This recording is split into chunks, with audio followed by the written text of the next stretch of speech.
नमस्कार दोस्तों, मैं आनंद प्रकाश एक बार फिर से आपका आपके अपने YouTube चैनल फिजिक्स टूल में हार्दिक अभिनंदन और स्वागत करता हूं और आशा करता हूं कि हमारी टीम द्वारा अपलोड किए गए वीडियो आपको लगातार पसंद आ रहे होंगे और उन्हें आप भली भांति देख भी रहे होंगे। इसी आशा और कामना के साथ एक बार फिर से मैं आपके सामने हाजिर हूँ और एक नया वीडियो आपके सामने लेकर के आया हूँ, जो आप देख पा रहे हो पार्ट नंबर 27।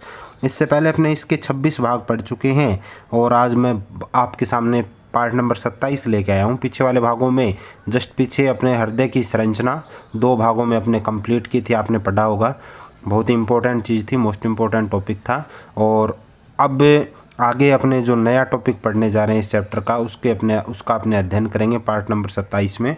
तो इसको भी आपको उतनी ही मेहनत और लगन से पढ़ना है जो पीछे आप पढ़ते आए हो। तो आज अपने आगे जो टॉपिक है, आगे जो पार्ट है, उसका अपने अध्ययन करेंगे। और आगे वाला जो भाग है उसका नाम है रक्त वाहिकाएँ। उसका टॉपिक का नाम है बच्चों रक्त वाहिकाएँ, यानी ब्लड ले जाने वाली जो नलिकाएं होती हैं उन्हें कहते हैं रक्त वाहिकाएँ। तो मैं हेडिंग लगा देता हूँ रक्त वाहिकाएँ।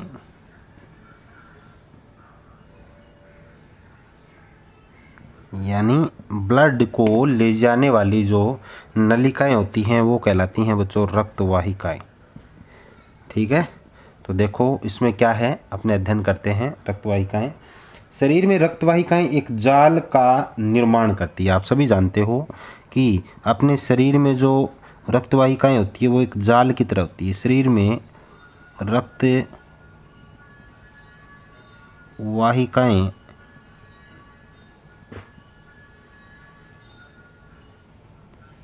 एक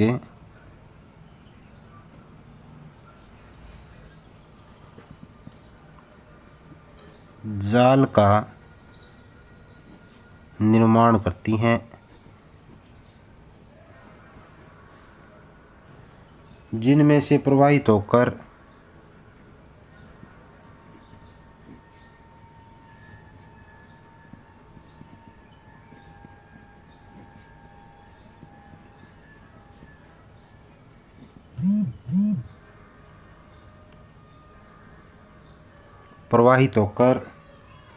रक्त कोशिकाओं तक पहुंचता है। प्रवाहित होकर रक्त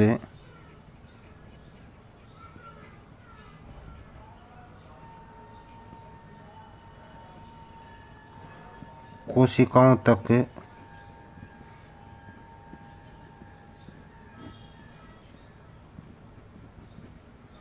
पहुंचता है। ये रक्त वाहिकाएं 2 प्रकार की होती है बच्चों। ये रक्त वाहिकाएं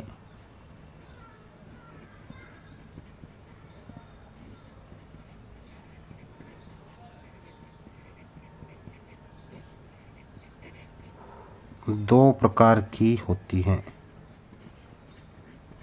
कितने प्रकार की होती हैं? 2 प्रकार की होती हैं। कौन कौन सी? पहला प्रकार होता है बच्चों इसका धमनी। पहला प्रकार कौन सा होता है? धमनी। दूसरा होता है सीरा। दूसरा प्रकार कौन सा होता है? सीरा। ये भी दोनों बहुत इंपॉर्टेंट चीज़ है। पहला प्रकार तो रक्त वाहिकाएं मतलब 2 प्रकार की होती है बच्चों, पहला धमनी और दूसरा सीरा। ठीक है, इनमें एक देखो मैं आपको बताना चाहूँगा, इनमें एक इम्पोर्टेंट क्वेश्चन बनता है कि धमनी और शिराओं में अंतर लिखिए बच्चों। धमनी और शिराओं में अंतर लिखिए। तो ये बहुत ही महत्वपूर्ण क्वेश्चन है, यहाँ ये क्वेश्चन बनता है। ज़्यादा मतलब इसमें ये ज़्यादा कोई बड़ा भी नहीं है, छोटा ही क्वेश्चन बनता है। ठीक है ना, 2 नंबर के आसपास का क्वेश्चन इसमें क्रिएट होता है। तो देखो मैं बता देता हूँ आपको। तो पहले अपने 1 नंबर भाग पढ़ते हैं धमनी। पहले क्या पढ़ते हैं? धमनी। इस पर क्वेश्चन बनता है धमनी और शिराओं में डिफरेंस समझाइए। तो धमनी पढ़ते हैं। धमनी देखो क्या होता है, ये वाहिकाएं जिनमें या वे वाहिकाएं जिनमें ऑक्सीजन युक्त साफ रक्त प्रवाहित होता है उन्हें धमनी कहा जाता है। धमनी किन्हें कहते हैं? जिनमें ऑक्सीजन युक्त साफ रक्त प्रवाहित होता है वो धमनी कहलाती है। और ये हृदय से रक्त को आगे पहुंचाती है। हृदय से रक्त को आगे पहुंचाती है। और शिरा में क्या होता है बच्चों? यानी इनमें वी ऑक्सीजन युक्त अपशिष्ट युक्त रक्त प्रवाहित होता है। शिरा मतलब अच्छी नहीं होती, धमनी बेस्ट होती है। ये रक्त को हृदय की ओर ले जाती है। तो रक्त को हृदय की ओर ले जाती है और वो क्या है, ये हृदय से रक्त को आगे पहुंचाती है। ठीक है ना। तो देखो धमनी क्या है? वे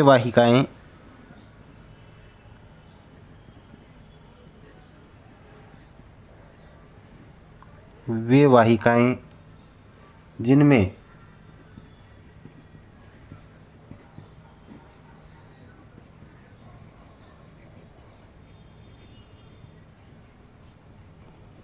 ऑक्सीजन युक्त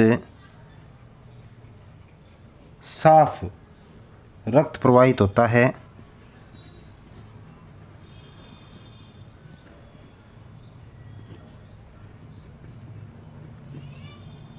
साफ रक्त प्रवाहित होता है, उन्हें धमनी कहा जाता है।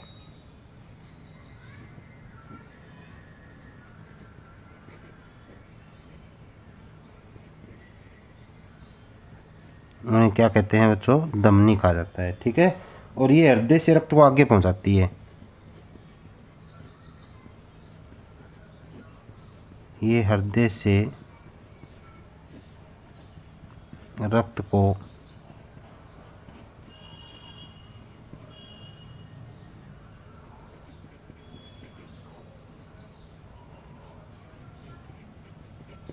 आगे पहुंचाती है। ठीक है, तो ये तो हो गया बच्चों धमनी 1 नंबर। अब देखो दूसरा जो भाग है इसका वो है सीरा। दूसरा भाग क्या है? सीरा। ठीक है, इम्पोर्टेंट है ये टॉपिक क्योंकि क्वेश्चन क्रिएट होता है इस पर। दूसरा पार्ट है सीरा। तो ये क्या होता है कि वे वाहिकाएं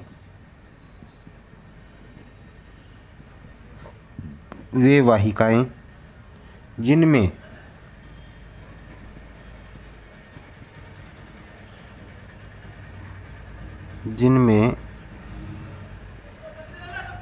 विऑक्सीजन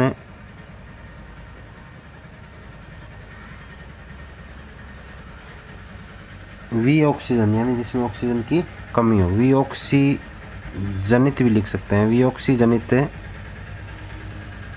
अपशिष्ट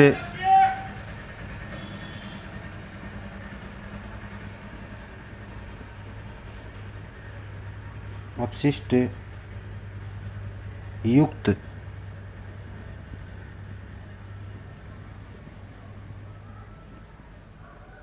रक्त प्रवाहित होता है,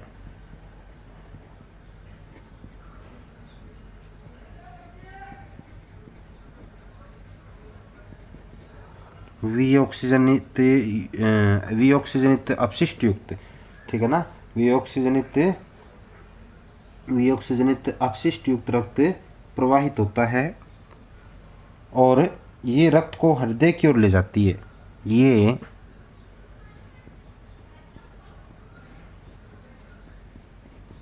रक्त को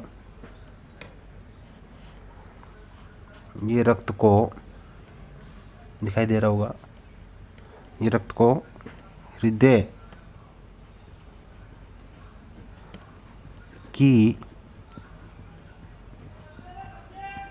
तरफ ले जाती है, हृदय की तरफ ले जाती है। इन्हें सीरा कहा जाता है, इन्हें सीरा कहा जाता है।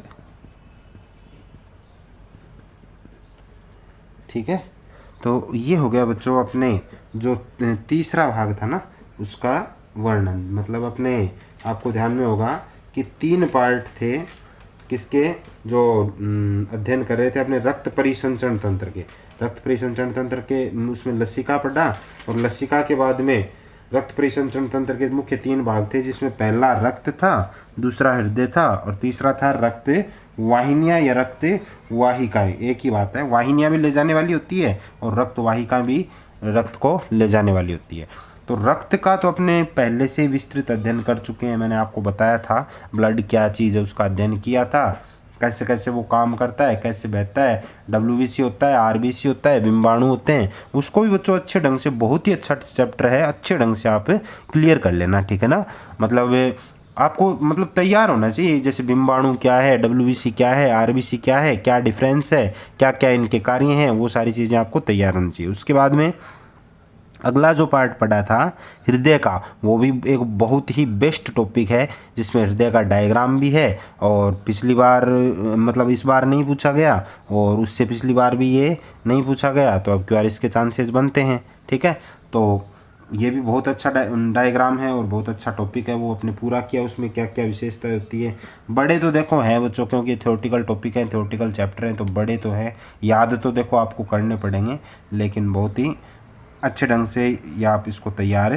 कर सकते हो। ठीक है ना, अब सरल भाषा में मैंने इसको आपको बता दिया, आप इसको अच्छे तरीके से तैयार कर सकते हो। और तीसरा पार्ट जो था रक्तवाहिकाएं या रक्तवाहिनियाँ, जिसका आपने अध्ययन कर रहे हैं, वो भी चल रहा है, जो अभी कंप्लीट हुआ है। ये इसमें दो प्रकार के होते हैं, यानी शरीर में रक्तवाहिका एक जाल की तरह निर्माण करती है, जाल बनाती है, पता ही है, क्योंकि जो ये सिराएं और धमनी होती है, आपको देखो बारीक बारीक नसें फैली रहती है ना पूरे शरीर में जाल की तरह, तो ये जाल का निर्माण करती है। और ये रक्तवाहिकाएं दो प्रकार की होती है बच्चों, एक तो धमनी होता है और एक क्या होता है, शिरा। धमनी और शिरा दो प्रकार की होती है।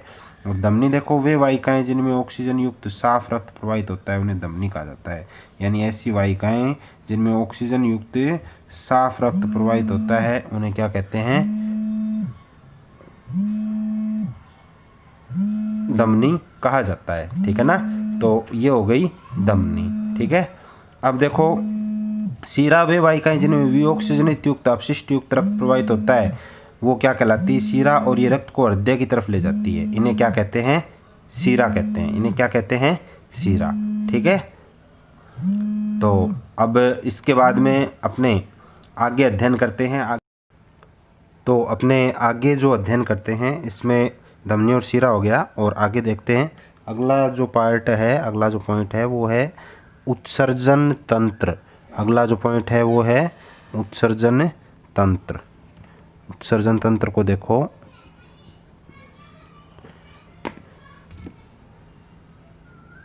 ये भी एक इम्पोर्टेंट पॉइंट है उत्सर्जन तंत्र। इसमें जैसे अपने जो अपशिष्ट पदार्थों का त्याग करते हैं, उससे संबंधित चीज़ें इसमें पढ़ेंगे। तो उत्सर्जन तंत्र में देखो, हमारे शरीर से अपशिष्ट पदार्थ जैसे अमोनिया, यूरिया, यूरिक एसिड, ये जिसे यूरिक अम्ल कहते हैं, कार्बन डाइऑक्साइड को उपापचयी क्रियाओं द्वारा बाहर निकालने की जो व्यवस्था है, उसे उत्सर्जन तंत्र कहा जाता है। ठीक है ना, तो उत्सर्जन तंत्र क्या है कि हमारे शरीर से जो अपशिष्ट पदार्थ है, वो जैसे अमोनिया, यूरिया, यूरिक अम्ल, कार्बन डाइऑक्साइड आदि को संचय करता रहता है, इन्हें बाहर निकालने की जो प्रक्रिया है उपापचयी क्रियाओं द्वारा, वही क्या कहलाता है, उत्सर्जन तंत्र कहलाता है। ठीक है, तो हमारे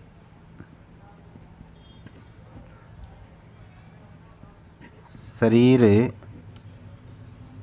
से अपशिष्ट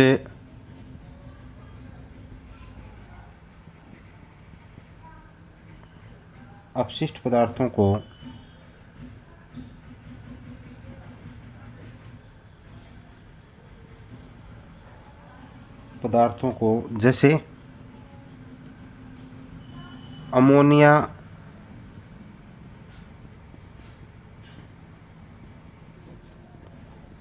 CO2, यूरिया, यूरिक एसिड।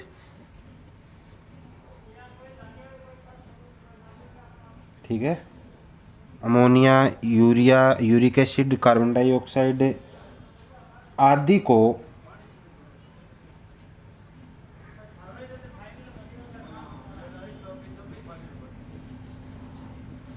उपापचयी क्रियाओं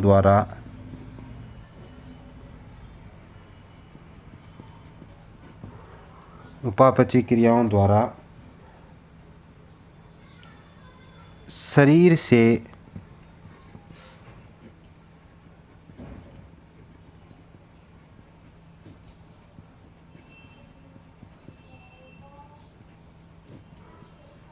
बाहर निकालने की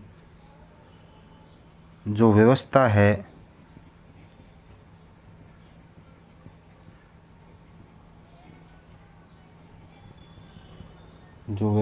उसे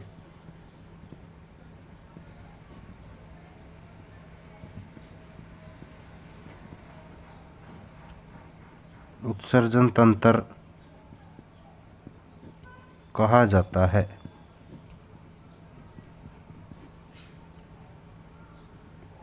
ठीक है। ठीक है ना, उसे क्या कहते हैं अपने उत्सर्जन तंत्र कहा जाता है। ठीक है, और अब देखो यानी इस उत्सर्जन तंत्र में और भी जो चीज़ें हैं उसका अपने किस प्रकार से यानी ये काम करता है वो देखते हैं। मनुष्यों में अपशिष्ट पदार्थ विष के रूप में कार्य करते हैं। ठीक है ना, और मनुष्यों में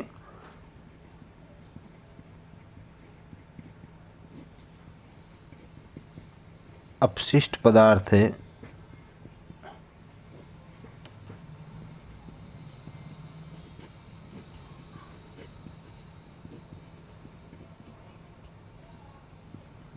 विष के रूप में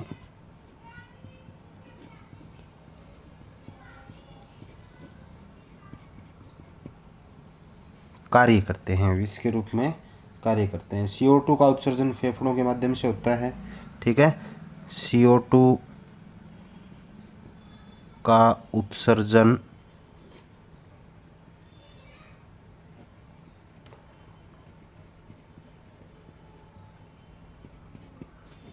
फेफड़ों द्वारा होता है।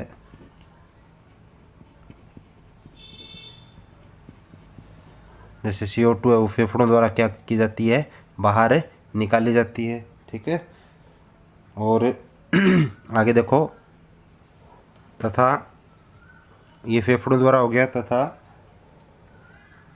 संचित नाइट्रोजनी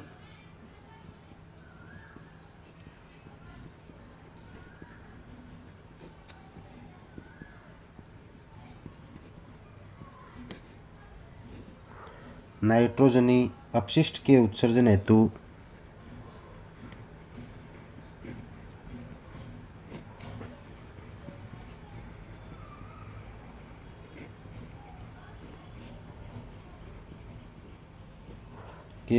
हेतु एक विशेष तंत्र होता है,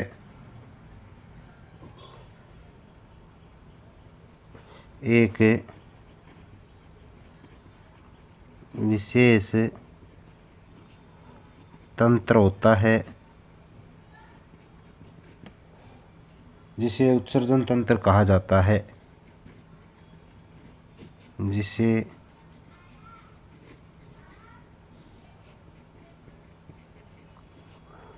उत्सर्जन तंत्र कहा जाता है।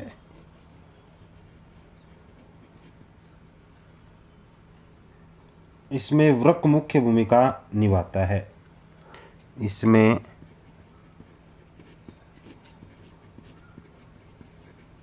मुख्य भूमिका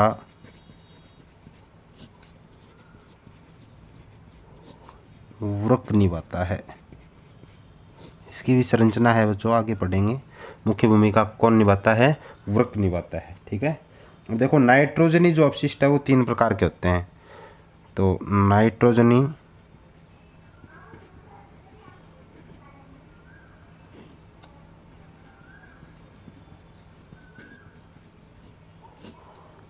अपशिष्ट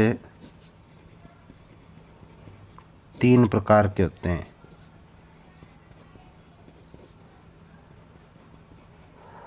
नाइट्रोजन अपशिष्ट कितने प्रकार के होते हैं, 3 प्रकार के होते हैं। ठीक है, उन तीनों प्रकार का अध्ययन अपने अगले पॉइंट में करेंगे। ठीक है, आज के वीडियो में इतना ही पढ़ेंगे अपने, और आगे आने वाले भाग में इसका अपने अध्ययन करेंगे जो इसका अगला पार्ट है। ठीक है, तब तक के लिए धन्यवाद, और ज़्यादा से ज़्यादा बच्चों आप अपने इस यूट्यूब चैनल को शेयर कीजिए। वीडियो पसंद आता है तो उसे लाइक करना मत भूलिए, लाइक भी कीजिए, और ज़्यादा से ज़्यादा आप अपने मित्रों, दोस्तों और जो रिश्तेदार हैं, जो सहयोगी हैं, उनसे इसको सब्सक्राइब करवाइए। ठीक है, ताकि हमारे काम करने का उत्साह लगातार इसी प्रकार से बना रहे। तो तब तक के लिए धन्यवाद, आपका दिन शुभ रहे। जय हिंद, जय भारत।